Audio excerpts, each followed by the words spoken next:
Ano novo começando e muita gente querendo finalmente iniciar o hábito da leitura, né? Então, nesse vídeo, eu vou te dar 5 dicas de livros que podem ser o empurrãozinho que te faltava para que quando chegar no final de 2022, finalmente tu possa dar o check nessa meta.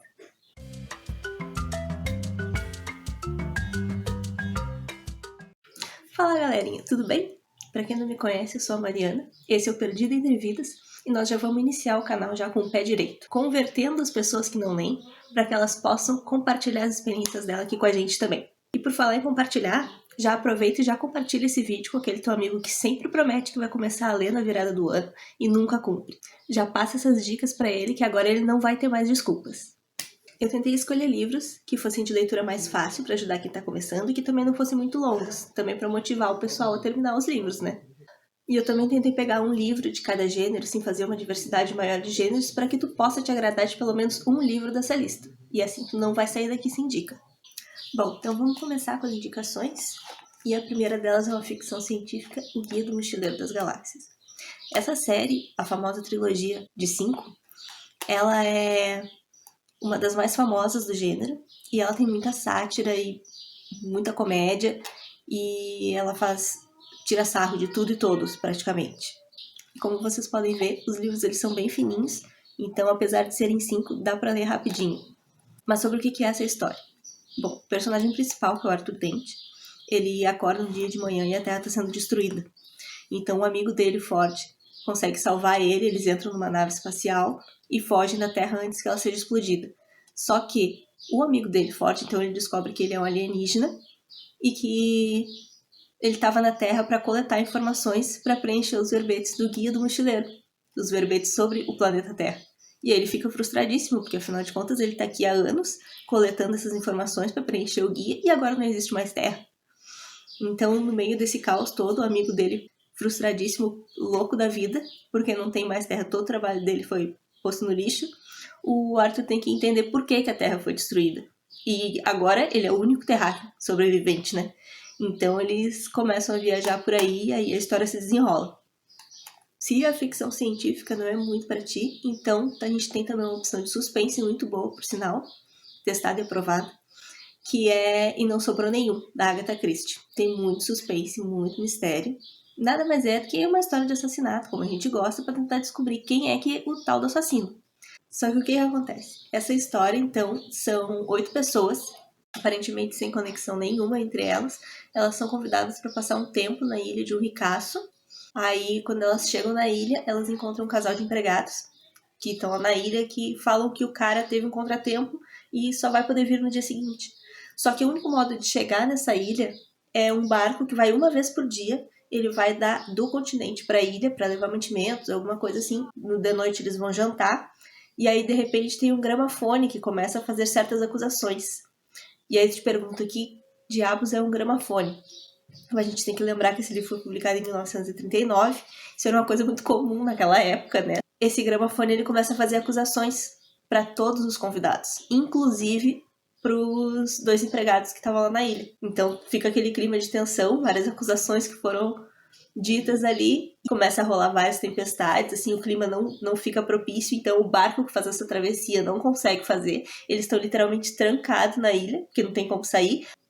E é interessante porque dentro do quarto de cada um tem um poema que se chama Os 10 Soldadinhos, que são do mesmo número de pessoas que ele na casa, tem seu detalhe.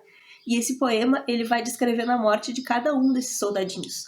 E as pessoas que estão na casa começam a morrer exatamente como descrito nesse poema. E aí, não vou dizer mais nada. Mas é muito louco, tu começa a coletar pistas, e aí tu, não, mas fulano disse isso, fulano pensou aquilo, ah meu Deus, e daí tu mesmo vai tentando montar, daí tu já tá acusando um, já tá acusando o outro, daqui a pouco o cara que tu tá acusando morre, e aí tu fica, meu Deus, mas se não era ele, quem é? E no final, toma um tapa na cara. Aí tu vai me dizer, nossa Mariana, mas eu quero um livro pra relaxar, eu não quero ficar aí me matando de fazer cálculos e tentando descobrir quem é o assassino e essa tensão toda. Não tem problema. Eu também tenho uma indicação do livro bem levinho, é um romance contemporâneo. É o Fiquei com Seu Número. Fiquei com Seu Número, da Sophie Kinsella. Pra mim, assim, é o típico livro de sessão da tarde, assim. Podia tranquilamente ser um filminho passado na sessão da tarde. O que aí acontece? a personagem principal, a Pop, ela tá noiva, tá fazendo a despedida de solteiro no hotel. E aí, de repente, ela se dá conta que ela perdeu o anel de noivado. Eu não lembro o que acontece, que ela sai pra rua, e aí ela começa a fazer uma ligação, e passa um cara e leva o celular dela embora. E ela se desespera em dobro, porque agora ela não tem nem o anel, nem o celular. Quando ela tá passando por uma lixeira, ela vê que tem um celular dentro da lixeira. Como qualquer pessoa normal, o que ela faz? Pega pra ela e finge que nada aconteceu.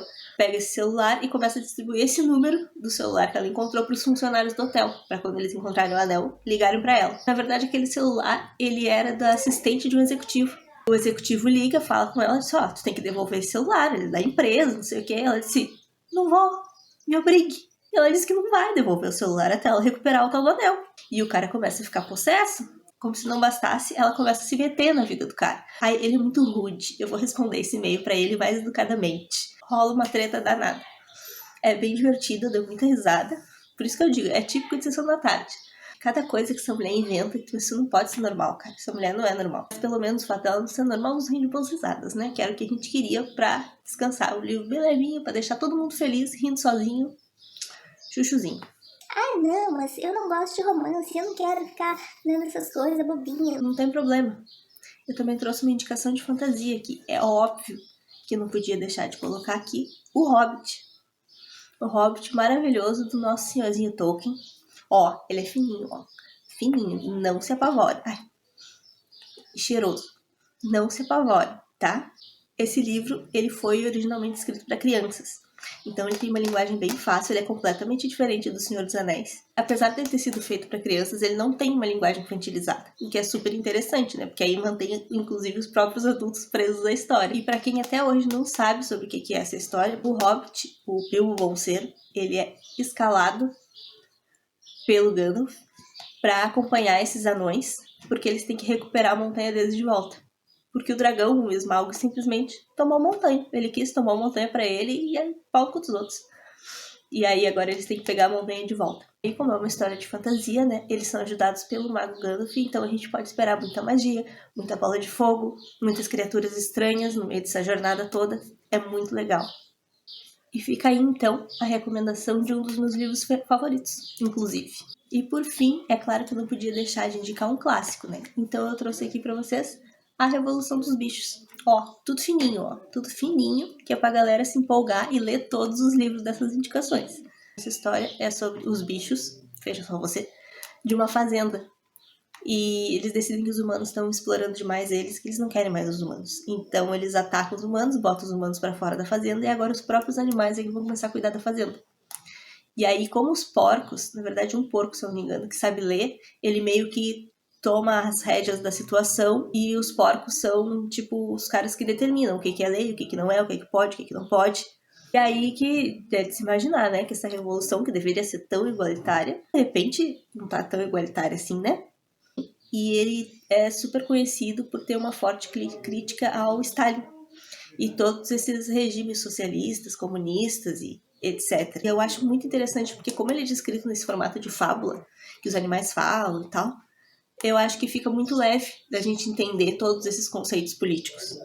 Por isso também eu acho que esse livro é uma ótima ideia para quem quer começar com os clássicos, mas ainda tem medo daquela complexidade. Os clássicos têm aquela fama de serem difíceis e tal, esse daqui eu acho que é ótimo para começar.